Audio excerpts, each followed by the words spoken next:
started to spread your wings stylistically at that time, you know, trying out different genres and merging with bass and so forth, as well as catering directly to the car audio-based movement. So how about we start with the car audio-based movement, your feelings on it, your inspiration to contribute to it, how you felt about the whole thing, and then we'll talk about the next genres.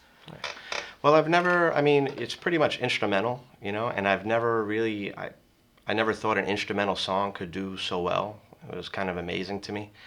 And I liked working with Neil. I loved how our music came out together, and I was just really surprised that it did so well. And I just grew to really love that we techno bass, you know, is what we did. And it wasn't really far off from what I was doing. It was just didn't have the raps on it, you know. But we would just fill in the voids with vocal samples, you know. But as far as are you asking like maybe transitioning from rap into the If you had any opinions on it, but your opinions sound like, well, you just thought it was about more about removing a couple elements, is what I'm hearing you say. that's really what it was to me. Yeah, it was just filling the void with some vocal samples and placing it in the right way, and you know, just getting the patterns right. You know.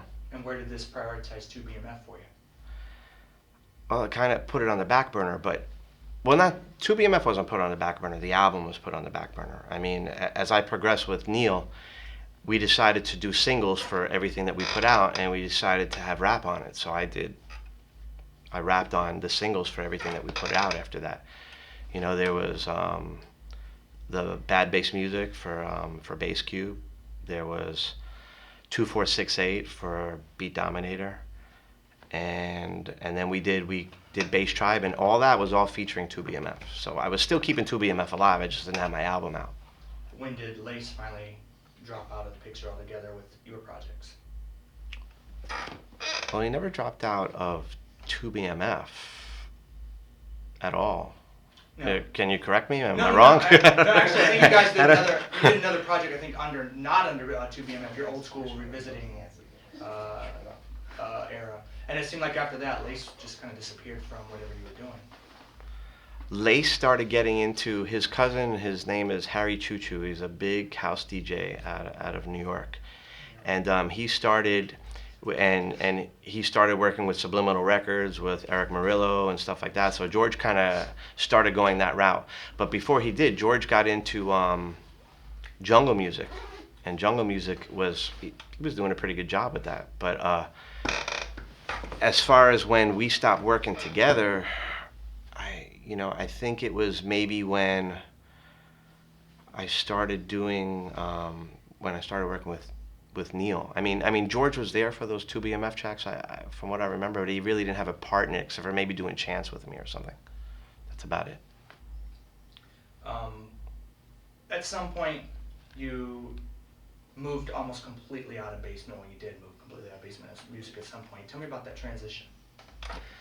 I got a 6-album deal with Inner Sound, which eventually became Platinum Entertainment out of Georgia.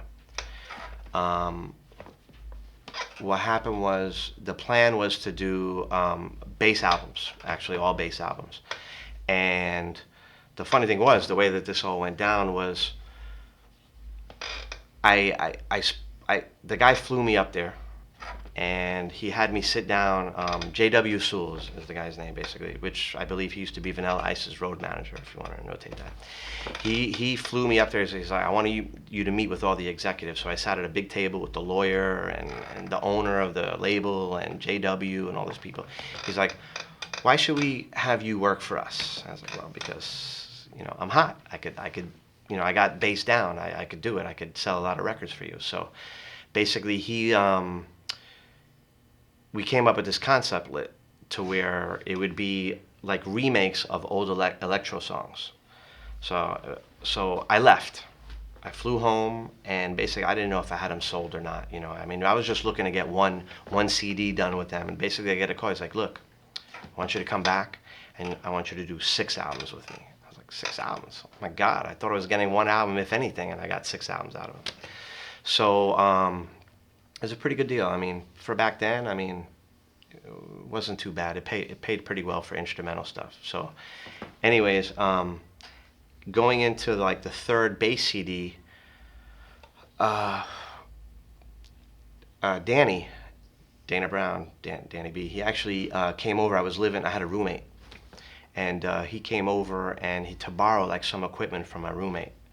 And he's telling me, look, I'm doing this techno music. You should listen to this stuff. I'm like, okay, great. So I listened to it. I was like, wow, pretty cool.